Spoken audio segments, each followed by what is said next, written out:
I'm just quickly going to, because this is a much smaller little piece I'm going to be painting, I'm just going to make sure it's actually in focus. Let me just... Nope. I have to do this manually, sadly.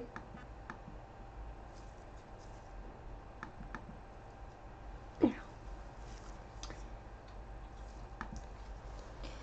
Webcam has a fantastic autofocus, but at this short a distance it doesn't really work very well. Can't blame it. It's not at fault.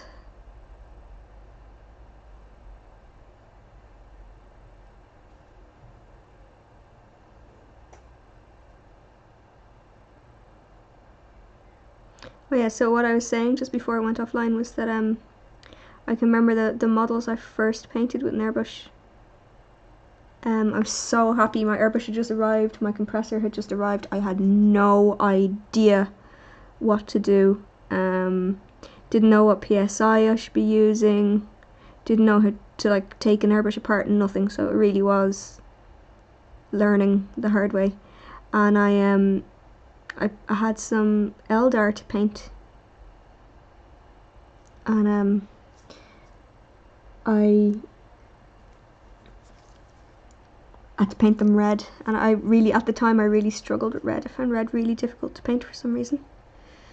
A lot of people do struggle with red. It's a hard colour to get a nice tone with, and they were so easy with the airbrush. It was just like 2 layers, boom boom. I was so amazed at the contrast I got so quickly, but I nearly destroyed the airbrush because I didn't know how to clean it out, so I just like left it full of paint. And I also that night left the oh man, I left the compressor on all night, so the compressor just like ran all night and nearly exploded. So I learned 2 important lessons that day.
Oh my god, bending the needle. Jesus. Yeah, this kills the airbrush. And yeah, the Cador reds are very hard as well because they're extremely bright. Like for me, one of the cheat codes I use for my reds is red ink. So I'll base a mini in a red I want, usually just a blood red, because it's like, red is really difficult because there's 2 main shades for it. There's red that uses yellow as its highlight colour, as it's like the colour that's lifting it, and red that uses white. And red that uses white is bad, really bad, because it's not actually red, it's like this weird pastel colour, and it's you'll never get as nice a strong powerful red out of it. There's red that uses blue as well, but that's a whole other ball game. So what you want is a red that uses yellow as its main tone. Just a second, I'll grab you one. Boop. Oh, I just stabbed myself with his foot. Ow. Okay. Evil Sun Scarlet is a really neutral red, but it uses blue. That sounds really weird. It's using a blue as its main shade tone inside that.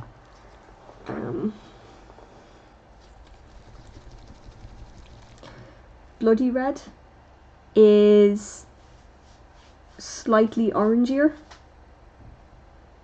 So this would actually give you a better base colour than this would, even though they look really similar, they're not. So it's red is really bloody tricky. So what I do is I use bloody red, or I could even use that what's it called? Evil Suns. Could use Evil Suns, but the trick is that I put red ink over it, because red ink is like the ultimate saturator for red. It's unbelievable the difference that makes. So if you can get your hands on any, I'd recommend it. Like Dollar Rowney red ink would work absolutely fine. It'll just make any red become a true red for you.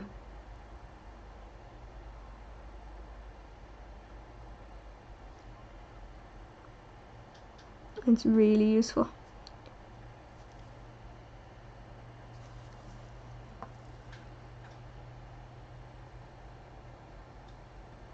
But yeah, it turns out like that's the reason so many people struggle with reds. There's so many semitones to red that, like, if you use one that doesn't quite suit what you're going for, you're gonna get like a totally wrong color. Like if you imagine the difference between the red of Khador, which is like imperial Russian communist red, and then you imagine the red on like the, you know, like a Chaos Lord, like Archaon or something like that, his cloak wouldn't be using that incredible powerful royal red. It would be using like a blue red. So it's you have to be really, really careful with the tones you're using. But yeah, the ink works like a really powerful glaze, because it's completely transparent, but it's also saturating, really saturates. So all of my reds that I've done recently, anywhere you see a red, has a lot of ink over it. I'll grab you the Wraith Knight and I'll show you like some of its gems in a second, because they're all inked repeatedly. Actually, they have about 4 layers of ink on them, even though they're very, very dark red.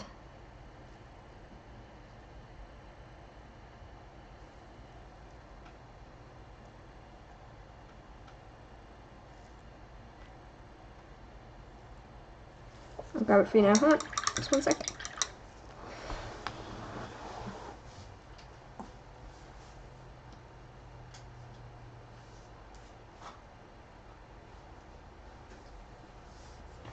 Okay, I'm just going to use his arm.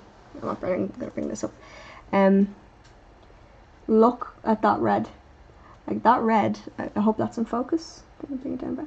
That red is black, and yet it's so red that it looks 3D when you turn it. So what that was, it's actually being affected by by the lights. It's so shiny that I can't get it to record properly because it's reflecting the lights. Let's see if I can block it out a little bit. No, not really. But so what that is black brought down to a really strong red, with layers and layers of red ink glazed over it. The red ink will actually colour the black slightly, but only very slightly, and then it will do crazy stuff with the red, so you get like that beautiful, really, really strong. And I mean, this camera isn't capturing the saturation of that correctly. It's really, really red. So that's the actually, there's a good comparison. Like, this side isn't done at all, because I realised there's no point in doing it. So all that's on this side is like a single red highlight in comparison to that, which is just so red, and that's the red ink.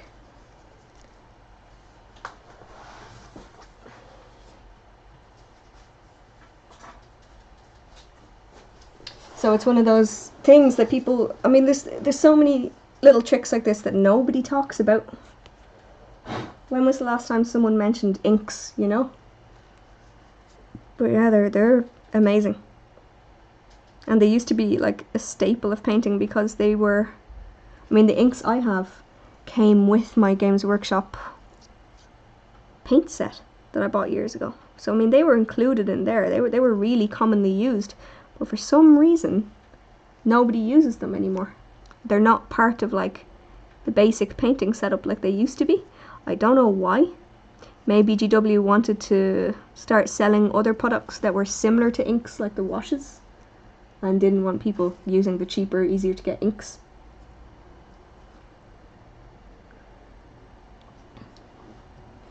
Yeah, holy shit, I bet you did. Like, oh, they just do such a good job. Same when you see folks who are, they use a lot of oil painting techniques, like Les Bursley uses a lot of oil painting techniques, and he uses a lot of oil paints when he's painting as well, to get really, really interesting effects that are quicker and just better than if you're using acrylic, but it's just not really talked about much.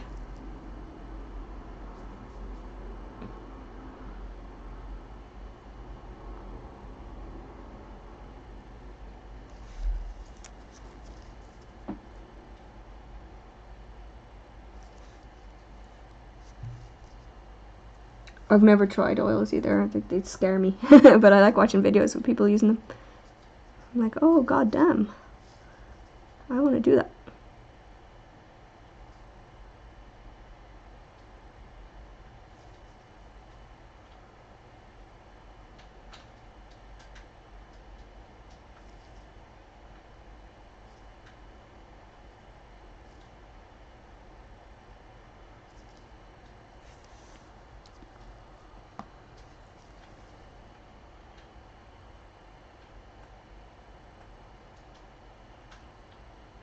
Yeah, I think Les actually airbrushes very, very thinned oil paint sometimes, which is really interesting.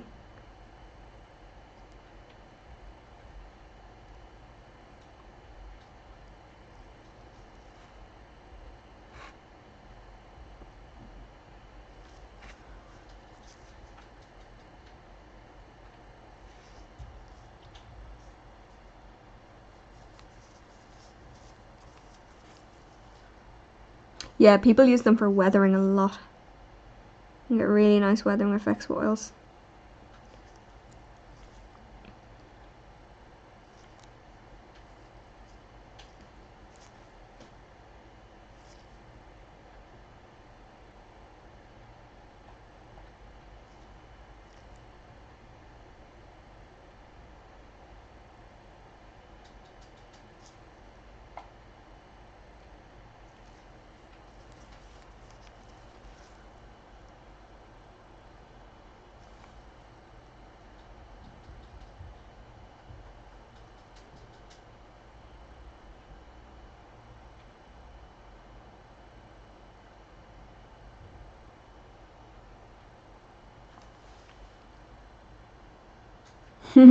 Yeah, we were talking about that earlier. It's like, I love the idea of it, but I don't want to try and learn it. It's just so complex.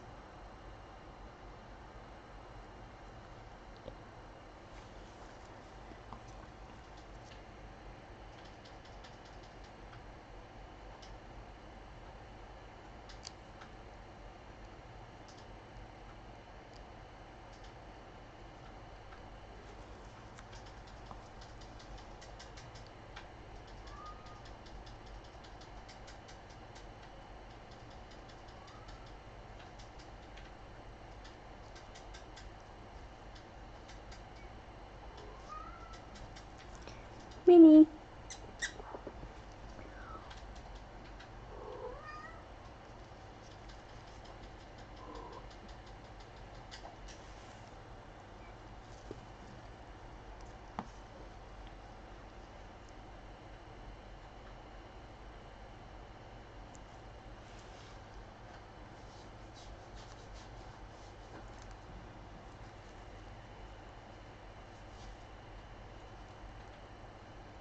Okay, so that head's about done.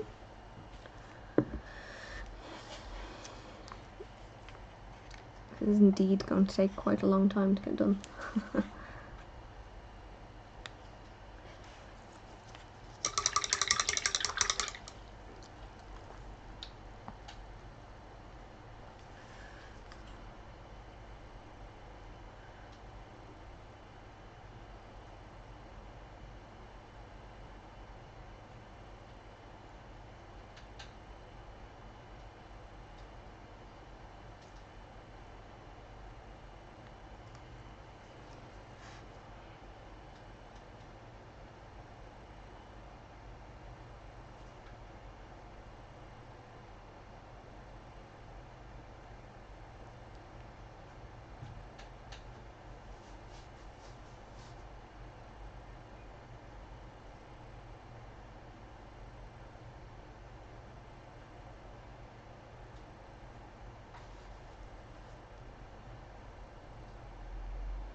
Oh, sorry. This lady or guy, whatever, is due 28th of July. So I've got ages, but she's to be completed with a Forge World Chaos Knight. You know those big guys? To the same standard, same paint scheme. And if I'm able to, a Rhino as well. But if not, it's okay. Just those two are the main things. So, to be fair, she has a lot more stuff going on than the Chaos Knight does. The Chaos Knight will be a lot more detailed airbrushing.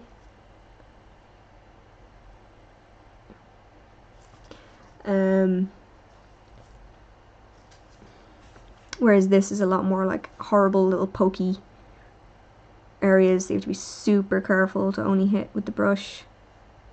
Also, hopefully by the time I'm starting on the Chaos Knight, I'll have my new airbrush. So I'll be using an actual decent airbrush, not my little crummy one.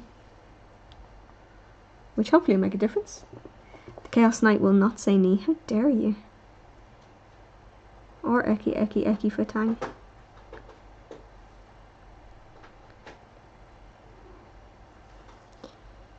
But this is, I'm really happy now because even with the work I got done on this today, it's starting to look the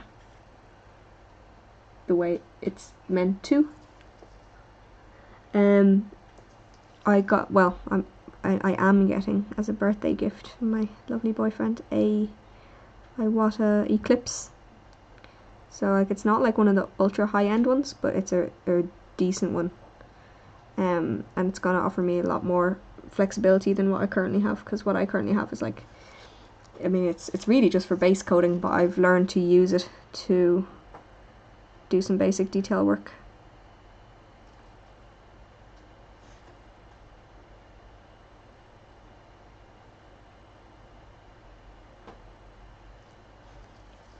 So, you know, moving on to something that's actually designed for that is going to feel pretty amazing.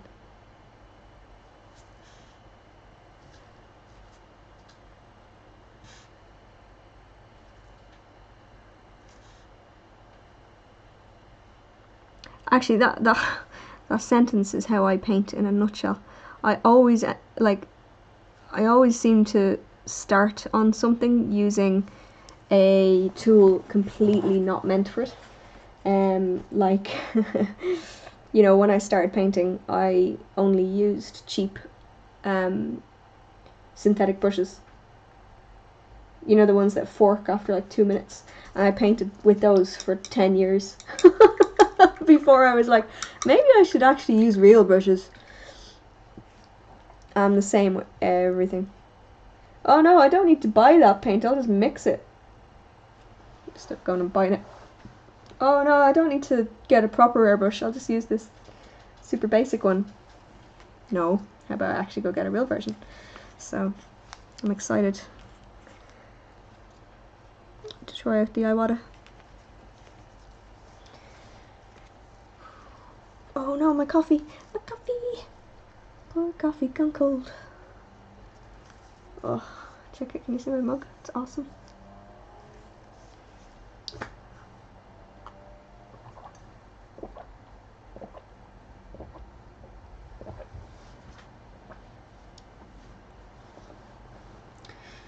You know you're succeeding at night when you're, or at life when you're drinking coffee at 9:30 at night.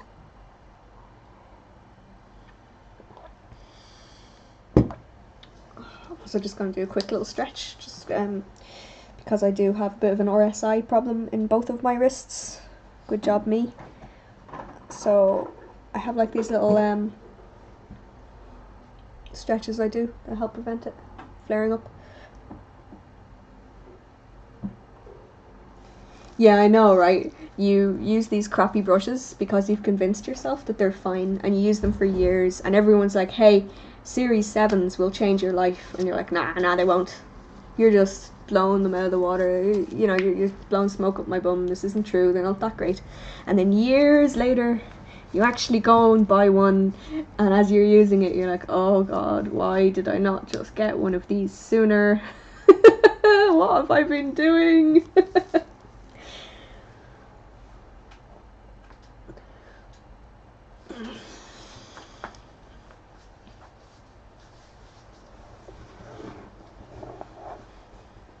Like, I've kind of made a deal with myself, that I have this habit of always, because I spent a couple of years with very, very little money, I got into a mindset of how to budget and what was okay to spend money on when I had very little money. And I'm not in that situation anymore. I'm in a far better one. But I still slip into the same thing of, oh no, I'm not going to buy that. I don't need that. I can make that out of XYZ. Instead of just, getting the real version. So I've kind of made a deal with myself that I'm not going to do that anymore. And even like in this month, so in the last 2 months, since I like started properly painting back again, I bought paint racks for all my paints instead of holding them in little cardboard boxes I made. I bought a new proper halogen lamp. Oh sorry, not halogen, fluorescent white light lamp instead of the little cheap ones that I had, because I convinced myself that I didn't need to spend money on a real one and things like that.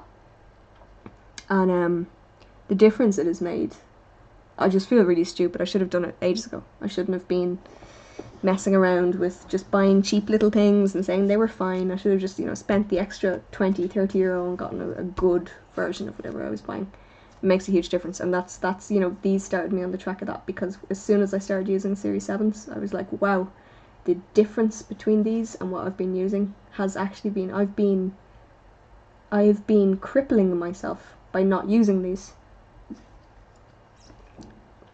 And when you realise that, you kind of apply it to other things. Like, there's lots of stuff I need to do. Like, this is just paper, because I don't have a proper mat yet that I want to record on, so I need to go get one. But this is only temporary. This isn't me saying, oh no, I don't need a mat. So, gotten out of that mindset now. I have tried, actually I just realised I skipped it, sorry. I have tried Rosemary and Co. And I have nothing bad to say about them. I would recommend them just as much as I would recommend Series 7s. The only reason I personally use Series 7s, and pretty much only Series 7s, is because I can get them. I can go into an art store, and if they don't have one for me to choose, I can say, will you order me in 2 size 0s or whatever, and they'll do it. I can't find anywhere that stocks Rosemary. I can't find anywhere that stocks, like, I have to order Troll and Toad online. And one thing I would strongly recommend not doing is ordering a Kolinsky brush online, because each one of them is unique, and you want to be able to pick up 4 or 5 of them and look at them and go, this is the best one.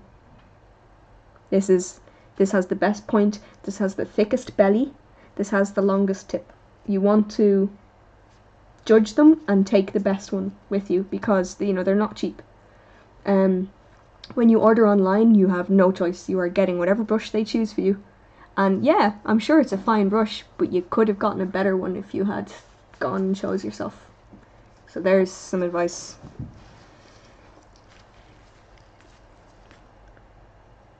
Like, all of my brushes I chose out of like 10 because they were the best one. And the difference that makes is crazy.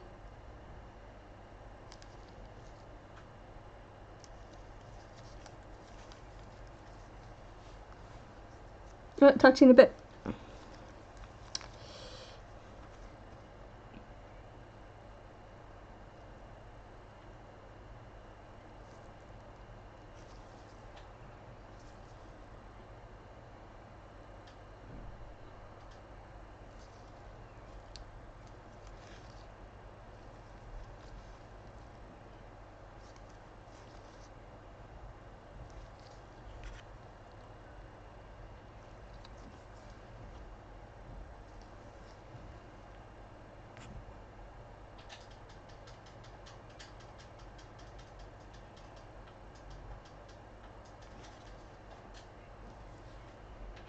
Oh, sorry, Des, I keep missing what you're saying. I'm sorry, dude.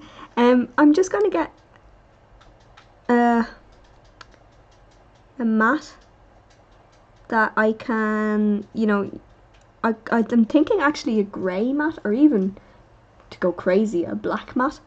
Because black is the best with these fluorescent lights. It's the best for, you know, actually showing colour with a camera. Having a black background. That's why all my photos are on black backgrounds. Even though the white looks fine like this. I mean, like, I don't think that this right now looks any different to the photos I've taken showing its colour, but it just works better with a black background for your eyes. So I was thinking of getting a black mat or something, but like just something plastic that I can wash, keep nice and clean, and have like the same background then in all of my videos. Because I really do want to push this, the Twitch thing. I mean, I'm never going to have a huge subscription base and a huge number of visitors, because at the end of the day this is a very niche, you know, thing for people to watch. But I'd still like them to be viewable and nice to watch, so... yeah, I was reluctant with them with metallics for a long time as well. I think it's just because in the back of our mind we know that metal paint has little gristly bits in it. We don't want to ruin our brushes. But as long as you don't let the paint go up into the ferrule, and as long as you give them a nice little spa afterwards with some brush cleaner and conditioner, they don't mind. They deal with it fine. Although, you know, I will say that you can actually grind the tips of the paintbrushes off very quickly when you're painting in metallics, which is the most bizarre thing, because it's like you'll be using the brush and you'll be like, man, why is that, man, like this isn't as precise for detail anymore, what's going on? And you'll actually look at it up close and realize it has a square end. It doesn't have like a sharp tip anymore. It's because you wore down the hair. So watch out for that.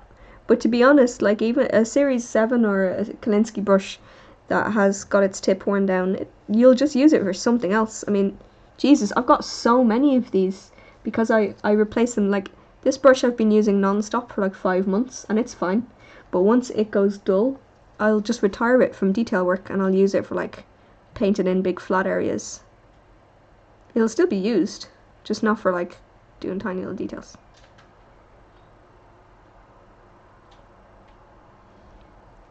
There's always a use for them.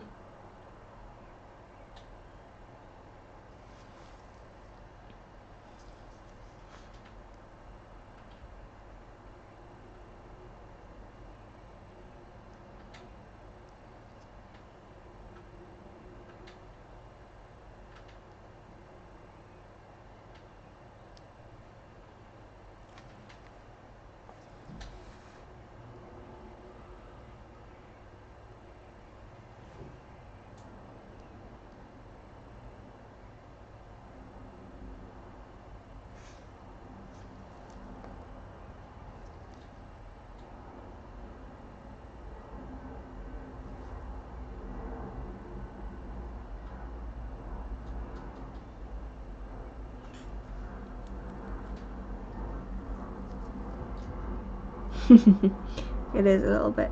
It's just like I'll find a use for a brush. I'll find a use for any brush no matter what condition it's in. You can use it for something. A lot of the brushes that I have at the moment that aren't detail brushes are like really random stuff, like different makeup brushes, nail art brushes. Doesn't matter what they are. They don't have to be specifically for miniature painting. You can find really good uses for them. Like this gorgeous big, like the belly on this brush is amazing. It's almost like for calligraphy, or like oil or ink.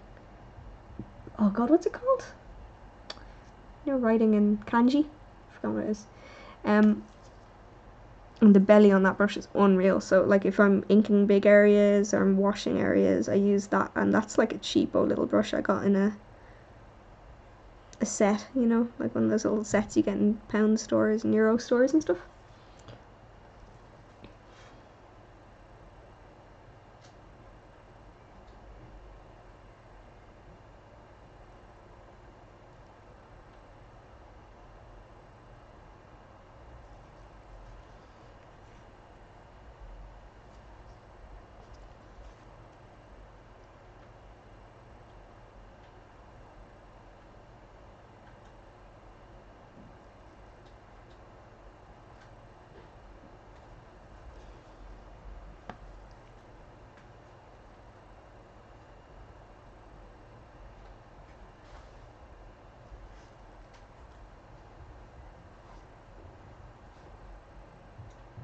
Yeah, yeah, that's like the final stage of brush is using it to stick glue on.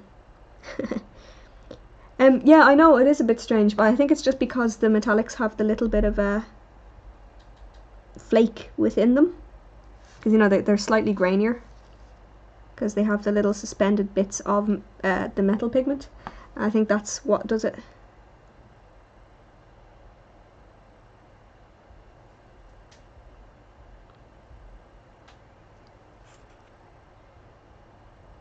It only seems to happen with natural brushes as well, because the the bristles are so much more delicate than the synthetic ones are.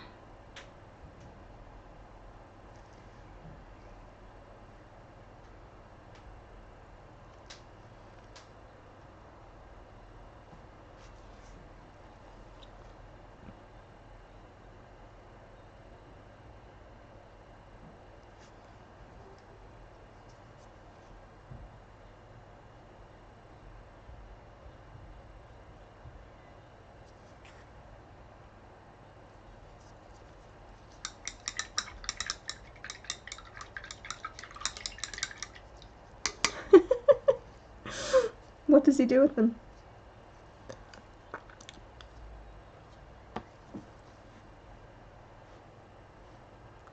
Does he like carve them into tiny knives?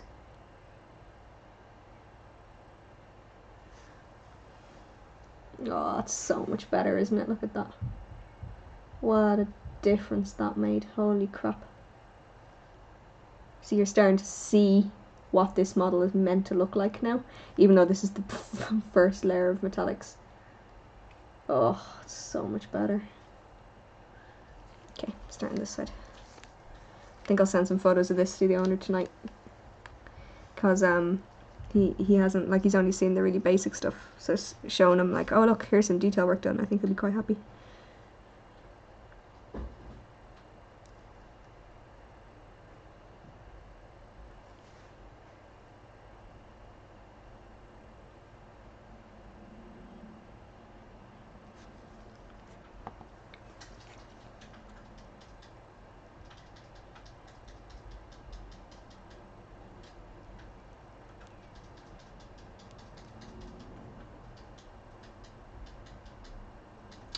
Yeah, I'm actually going to miss the evil Minnie Mouse look. Have to get some photos of it before it goes, like you said. What I'm going to do with some of my old brushes, I give them away to people quite often. Just because they're not what I want to use anymore doesn't mean there's anything wrong with them, especially if you're starting off.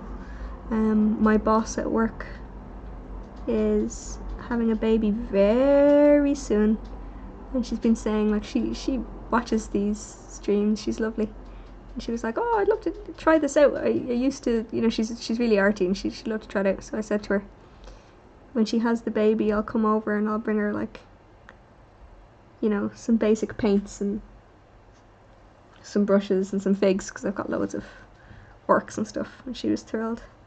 So I'll give her a little set and she can play around with them, because I'm not going to use, I have a fair few Series 7s now that are just really worn down, and she'd be happy with them, I'm sure.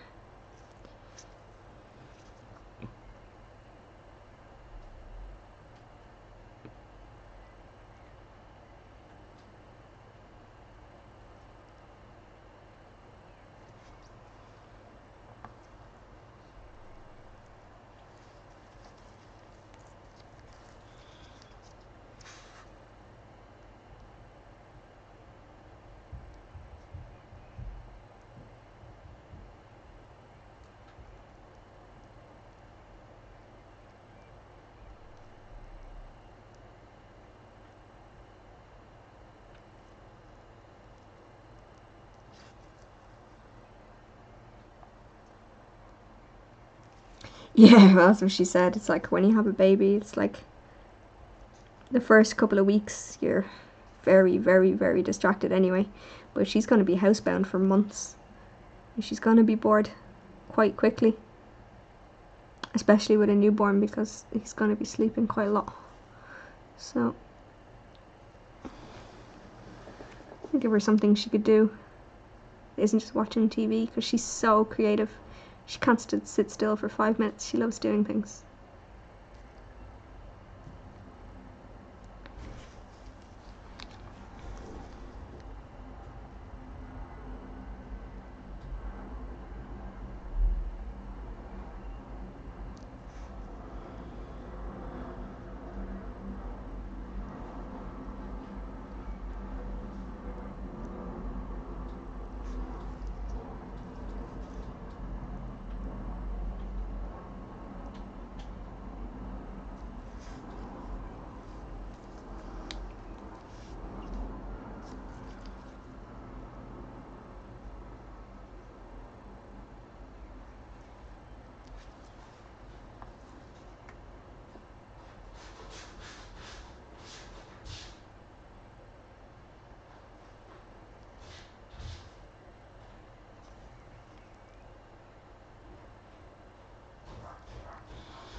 I'm looking forward to doing his little pink tail. He's gonna have a pink tail and pink mouth,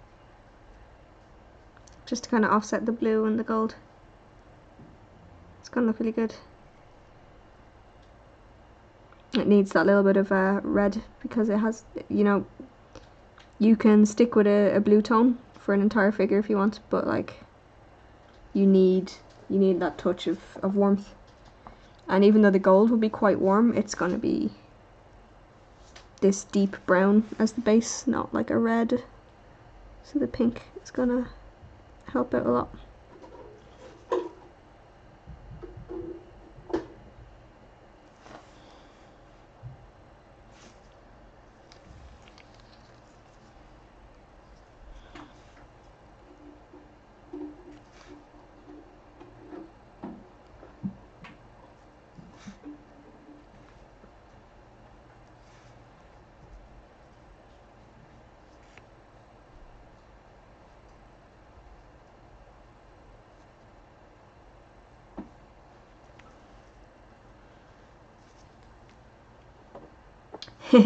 Well, he has like a metal gun coming out of his mouth, so the gun is gonna stay bronze and gold, but then the tongue and the flesh attaching to the gun will be pink. A little bit of a gross factor.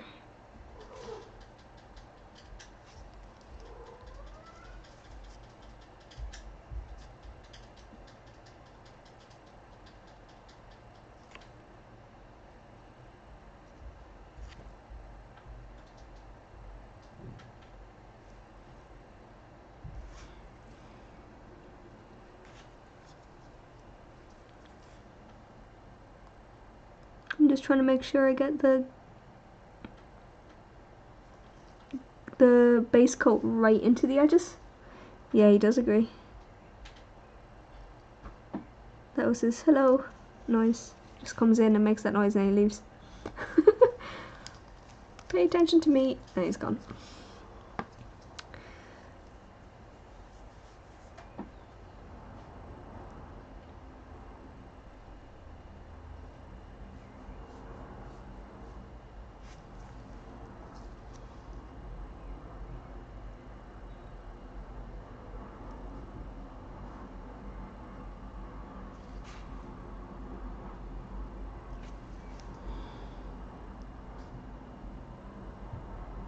This chat overlay is really good. I'm really happy with it.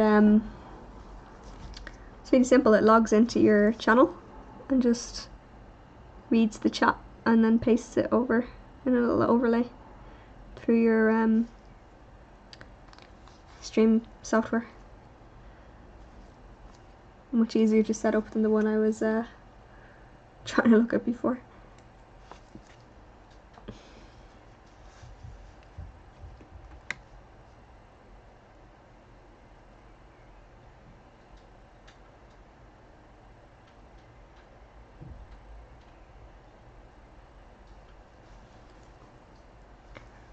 Actually, looking at the time, I'm gonna have to stop this now.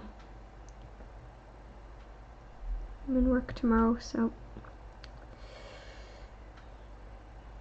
got lots to do before bed. But I think that was a lot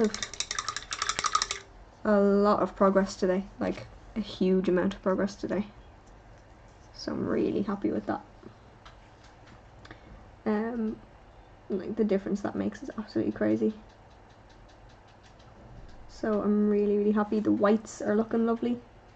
The nice bit of shading on them really helped.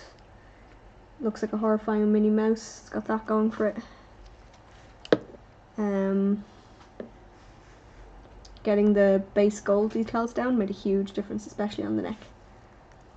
So I'm just really happy. So I'm going to take some quick photos of this for the owner. I don't know if I'll post any today, because I don't know if they're really going to be good enough to post, but we'll see. And I'll throw some up on Facebook if they are. So thanks for joining in. Had quite a few silent viewers today. You're allowed chatting here, guys. It's totally okay. So yeah, thanks for everyone who joined in to watch me painting these little lines on this lovely big blue monster. I'll try and get some photos up on the painting page.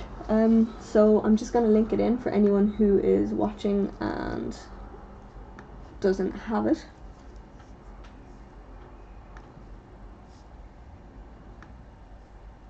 Okay. Here it is. So feel free to join me there and keep an eye on what I'm posting and updating about. I update pretty much every day, and I'll let you know there when the next stream is coming on. But it should be within the next couple of days. Maybe not tomorrow, because actually it might not be for a couple of days, because I'm working 10 AM to 8 PMs this week. So by the time I get home, it's quite late. But if I do have time, I'll definitely do another stream, and I'll let everyone know on my painting channel if I'm going to go live with one.